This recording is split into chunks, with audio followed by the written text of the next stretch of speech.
දැසනක් අපි දැක්කා ජනතා විමුක්ති පෙරමුණේ අධ්‍යාත්මික නායකයන්. දැන් ඔබ කවුරුත් දන්නවා මේ ආණ්ඩුවේ තීන්දුව තීරණ ගන්නේ කැබිනට් මණ්ඩලයවත් ජනාධිපතිවත් අගමැතිවත් නෙමෙයි. මේ ආණ්ඩුවේ තීන්දුව තීරණ ගන්නේ පැලවත්තේ. පැලවත්තේ අධ්‍යාත්මික නායකයා මේ ආණ්ඩුවේ අධ්‍යාත්මික නායකයා තමයි ටිල්වින් සිල්වා මැතිතුමා. දැන් ටිල්වින් සිල්වා මහත්තයා මොකද්ද කියන්නේ? යාපනයට ගිහිල්ලා කියනවා නෑ මේ අවුරුද්දේ පළාත් සභාව තියන්න විදියක් නෑ. අපි ලබන අවුරුද්දේ තියන්න පුළුවන්ද කියලා අපි බලනවා. එතකොට දැන් ඉතා පැහැදිලිවම අද මේ රටේ අධ්‍යාත්මික නායකයෙක් මහජන නියෝජිතයෙක්වත් නොවන මේ පක්ෂයක ලේකම්වරේ රටේ තීන්දුව තීරණ ගන්න තරම් බල සම්පන්න පුද්ගලයෙක් බවට පත් වෙලා තියෙනවා. අද ප්‍රජාතන්ත්‍රවාදයට මොකද වෙලා තියෙන්නේ? එතකොට දැන් ටිල්වින් සිල්වා මැතිතුමා තමයි මේ ජනාධිපතිටත් කැබිනට් මණ්ඩලයටත් පාර්ලිමේන්තුවටත් වඩා ඉහළින් ඉන්නේ. අනේ මේ මැතිවරණ කොමිසම් මෙහෙම ඇත්තටම වහලා දානවා. අපරාධ. මොකද මැතිවරණ කොමිසමට පාර්ලිමේන්තුවට අනුව නෙමෙයි මේ පළාත් සභා මැතිවරණ තියන්න තීන්දුව කරන්නේ අපේ ටිල්වින් මහත්තයාට අනුව. මේ වෙලාවේ ඉතා පැහැදිලිවම කියන්න ඕනේ මේගොල්ලෝ කිව්වේ මොකද්ද? මේගොල්ලන් කිව්වේ වෙන මොනවත් නෙමෙයි භාණ්ඩාගාරේ පිරී ඉතිරේ යන්න සල්ලි තියෙනවා. ඒකෙන්ද කිසිම ගැටලුවක් නැහැ. මේගොල්ලන් දිත්වා සුළු අපේ ගහ ගංවතුර කුණාටුවට අහු වුණාප කිව්වේ ලක්ෂ එක තහඩුවට ලක්ෂ 10ක් දෙනවා. ඒව මේ මොනවත් ලැබිලා නැහැ. නමුත් මෙතන මුදල් තියෙනවා කියන එක තා පැහැදිලිවම ප්‍රකාශ කරලා තියෙනවා. එතකොට පළාත් සභා මැතිවරණය කියන්නේ මේ රටේ ප්‍රජාතන්ත්‍රවාදී රටක ප්‍රජාතන්ත්‍රවාදය ඉතා පැහැදිලිවම පවත්වන්න මැතිවරණ තියන්න ඕන. දැන් මේ පළාත් සභා මැතිවරණයේ මේගොල්ලෝ කියනවා රනිල් වික්‍රමසිංහ මැතිතුමා ඒ කාලේ ඒක නිවැරදිව නීතිය ක්‍රියාත්මක කරේ නෑ පාර්ලිමේන්තුව තුලින්. ඒකයි නතර කරලා තියෙන්නේ. දැන් ආණ්ඩුව අවුරුදු 2ක් ගත වෙලා තියෙනවා. දැන් මේවා නිවැරදි කරන්න තමයි මේ ආණ්ඩුවට බලය දුන්නේ. අවුරුදු 2ක් ගිහිල්ලත් කියනවා නම් පෞගේ ආණ්ඩුවේ හේතුන් හින්දා තමයි මේවා වෙනස් කරන්න බෑ කියන එක. එතකොට මෙතන ඉතා පැහැදිලිවම මේ රටේ ජනතාව තේරුම් ගන්න ඕනේ මේ ආණ්ඩුවේ නොහැකියාව නිසාම තමයි මේවා ක්‍රියාත්මක වෙන්නේ නැත්තේ. මේවා හිතාමතා අද පළාත් සභා මැතිවරණය තියන්නේ නැතුව වංගු ගහන්නේ වෙන මොනවත් හින්දා නෙමෙයි. මේගොල්ලෝ දන්නවා පළාත් සභා මැතිවරණ තිබ්බොතින් මේගොල්ලන්ට වැලේ වැල් නැතුව යනවා. වැලේ වැල් නැතුව යනවා. ඒක ඇත්ත කතාව. මේගොල්ලන්ට අද හැම දෙයකින් හැම පැත්තකින්ම රට විනාශ කරලා තියෙනවා. මේගොල්ලන්ට කරගන්න බෑ කියන එක එදා අපි කිව්වා. මේගොල්ලන්ට කණ්ඩායමක් නැහැ. මේගොල්ලන්ගේ දක්ෂ පිරිසක් නැහැ. අපි කිව්වා මේගොල්ලන්ට ඒ හැකියාව ඒ අත්දැකීම් නැහැ කියන එක. මේගොල්ලෝ මහා ලොකු වීරයෝ විදියට කතා කරාට අද මේගොල්ලන් අර කය්‍ය නායකලා මේගොල්ලන්ට වැඩක් කරගන්න බැරි කණ්ඩායමක් කියන එක ඉතා පැහැදිලිවම තීන්දුව වෙලා තියෙන්නේ. ඒ නිසාම තමයි මේ රටේ ජනතාව බලාගෙන ඉන්නේ මැතිවරණයක් එනතුරු මේ මැතිවරණය තියන්න මේගොල්ලන් ඉඩ දෙන්නේ නැතුව වෙනත් කතා කියන. මේ පළාත් සභා මැතිවරණය තියන්න ඕනෙමයි. මේ පළාත් සභා මැතිවරණය තියන්න දැන් වසර ගණනාවක් කල් ගිහිල්ලා තියෙනවා. අපි මේ රටේ ජනතාවගෙන් ඉල්ලීමක් කරනවා. ජනතාව මේ රටේ ප්‍රජාතන්ත්‍රවාදය වෙනුවෙන් ඉදිරියට එන්න. ඒ වගේම ජාත්‍යන්තර ප්‍රජාව මේ මැතිවරණය තිබීම වෙනුවෙන් පෙනී හිටින්න ඕන. වෙනත් කාරණාවල් සමගම මේ රටේ මැතිවරණ නොපවත්වලා හිතාමතා නොපවත්වලා කල් ගන්න එකට විරුද්ධව කටයුතු කරන්න අද අත්‍යවශ්‍යයි. දැන් මේගොල්ලන්ගේ මේ කෙටි කාලයක් තුර ආර්ථිකයට වෙලා තියෙන බලපෑම් බලන්න. දැන් ඩොලර් එක ගත්තොතින් රුපියල් සංසන්දනාත්මකව මේ ආණ්ඩුව බාර ගන්නකොට ඩොලර් එකක් රුපියල් 293යි.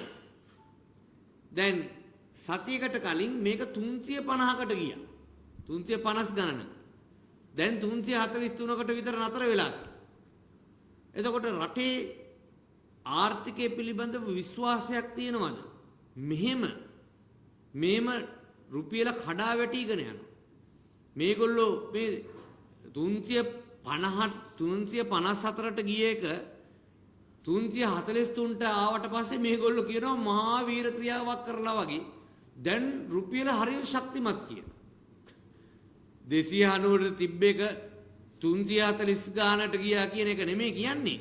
350 ගානට තිබ්බ එක 340 ගානට ආවේ. දැන් වීරය බවට පත් වෙලා තියෙනවා. ඉතා පැහැදිලිවම කියන්න ඕනේ මේ ඩොලර් එක තීන්දුව වෙන්න විශ්වාසය අනුව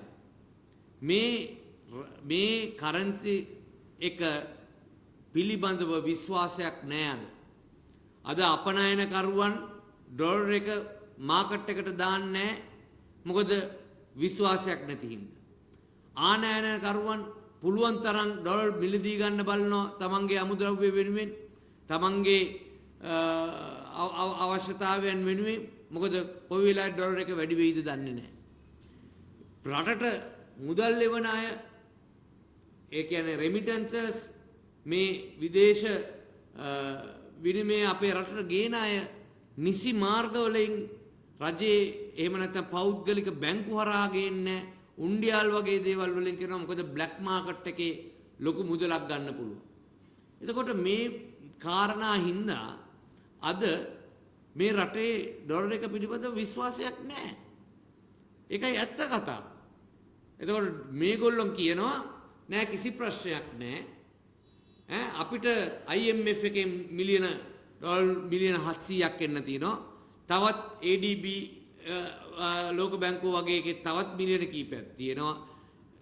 ඒකින්ද අපිට කිසි ගැටලුවක් නැහැ. මට මතක් වෙන්නේ ඒ සුනිල් හඳුල්නෙත්ති මහත්තයා එහෙම ඒ දවස්වල විපක්ෂයේ ඉන්නකොට කියනවා බලනකොට මේගොල්ලෝ මේ රතිඤ්ඤපත්තු කරන්නේ මොනවටද මේ ණය අරගෙන ඩොලර් ලංකාවට ගෙන ආපු ඉන්නේ. ඒකම නේද දැන් වෙන්නේ. අද මේගොල්ලෝ හුරේ දාන්නේ මෙඩත් ආයෝජන ලංකාවට ඇවිල්ලාද? එහෙම දෙයකට හින්දා නෙමෙයි. IMF එකේ ලෝන් එක හම්බෙන හින්දා මේගොල්ලෝ හුරේ දානවා. එදා IMF එක ලෝන් එක දානකොට අයියෝ ඒක මහා ණයක් නේ. අද නෑ දෝත් මුදුන් තියාගෙන තමයි අද IMF ලෝන් ගන්න. ඉතා පැහැදිලිවම අපේ රටේ ආර්ථිකය කඩාවැටීමකට පත් වෙලා තියෙනවා. අද අපනයනය ක්‍රමක්‍රමයෙන් අඩු වෙලා තියෙනවා මේ අවුරුදු දෙක ඇතුළත.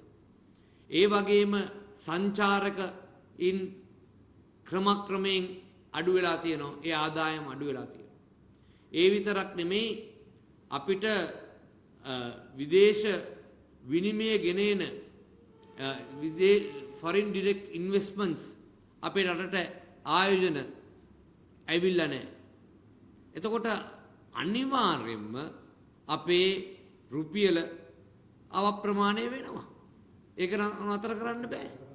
ඉතින් අද මේගොල්ලන් මේ වෙන කිසිම දෙයකින් නෙමෙයි මේ ණයනතුරු බලන් ඉන්නවා. ඒකයි මේ අද අර මේ ආණ්ඩුව රුපියල ශක්තිමත් කිරීමට ධනාත්මක වෙලස මැදිහත් වීමක් සිදු කරලා නැහැ. නමුත් බලාගෙන ඉනවා ණයක් එනතුරු ඒ ණය ආවහම තමයි මේ රුපියල ශක්තිමත් වෙන්නේ කියන න්‍යායක තමයි මේගොල්ලෝ ඉන්නේ. ඒ විතරක් නෙමෙයි. අද ආනයනය සඳහා දැවැන්ත මුදලක් ගිහිල්ලා තියෙනවා. මේක දැන් ආනයන සඳහා දැවැන්ත මුදලක් ගියාම ඒකේ වැඩිම කොටස මොකටද? පෙට්‍රෝලියම් ප්‍රොඩක්ට්ස් වලට. ඒ කියන්නේ ඉන්ධන සඳහා දැවැන්ත මුදලක් ගිහිල්ලා තියෙනවා. ඒ ඉන්ධන සඳහා වැඩි මුදලක් ගිහිල්ලා තියෙන ප්‍රධානතම හේතුව කවුරුත් කියන්නේ මේ ආණ්ඩුවේ අය. ප්‍රධානතම හේතුව තමයි බාල ගල් අඟුරු හොරකම. බාල ගල් අඟුරු හොරකම නිසා අද ගල් අඟුරු වලින් නිපදවන බල ශක්තිය ඒ ප්‍රමාණය අඩු වෙලා තියෙනවා. ඒ විදුලි නිපදවීමේ ප්‍රමාණය අඩුවීම තුලින් ඩීසල් බලාගාර වැඩිපුර ඩීසල් පාවිච්චි කරලා ඩීසල් බලාගාර තුලින් ඉන්ධන නිපදවන්න සිදු වෙලා තියෙනවා. එතකොට අනිවාර්යෙන්ම වැඩිපුර මුදලක් ඉන්ධන සඳහා යනවා. ඒ මොනවා මේ මිනිස්සු වැඩිපුර දුවලද? දැන් QR වල ඉන්නේ. දුවන්නේ. එහෙම ඕන විදිහට පෙට්‍රල් ඩීසල් ගන්න බෑනේ. එහෙම පාලනයක් තිබිලත් වැඩි ඉන්ධන ප්‍රමාණයක් යන්නේ බාල ගල් අඟුරු හොරකම නිසා ඒ නිපදවන ඉන්ධන ප්‍රමාණය අඩුව මේ ගල් අඟුරු වලින් නිපදවන ප්‍රමාණය අඩුව ඩීසල් බලාගාරෙන් ඩීසල් දාලා අපිට ගන්න සිදු වෙලා තියෙනවා. ඒ විතරක් නෙමෙයි ඊටාම කනගාටුයි කියන්නේ අද ආර්ථික කළමනාකරණය පිළිබඳව ඊටාම දුර්වල තත්ත්වයක් තියෙනවා. ඩොලර් මිලියන 2.5ක් භාණ්ඩාගාරයෙන් ගියා. ගල් අඟුරු හොරකම ඩොලර් බිලියන ගණනාවක්. රුපියල් බිලියන ගණනාවක්. ඒ විතරක් නෙමෙයි ඇමරිකාවේ තැපැල් දෙපාර්තමේන්තුවේට ඩොලර් 6,20,000ක් වෙන ගිණුමකට බැර කරලා. ශ්‍රී ලංකන් ගුවන් සමාගමේ ඩිරම් 9,74,000ක් වැරදි ආකාරයේ ගෙවලා. මහජන බැංකුවේ රුපියල් මිලියන 656ක් ඒත් වැඩිපුර ගෙවීම් කරලා. RDA එකේ කොන්ත්‍රාත්කරුවන්ට රුපියල් මිලියන 380ක් දෙවරක් ගෙවලා. අස්වැසුම ප්‍රතිලාභීන්ට රුපියල් මිලියන 500කට වඩා වැඩි මුදලක් දෙවරක් ගෙවලා.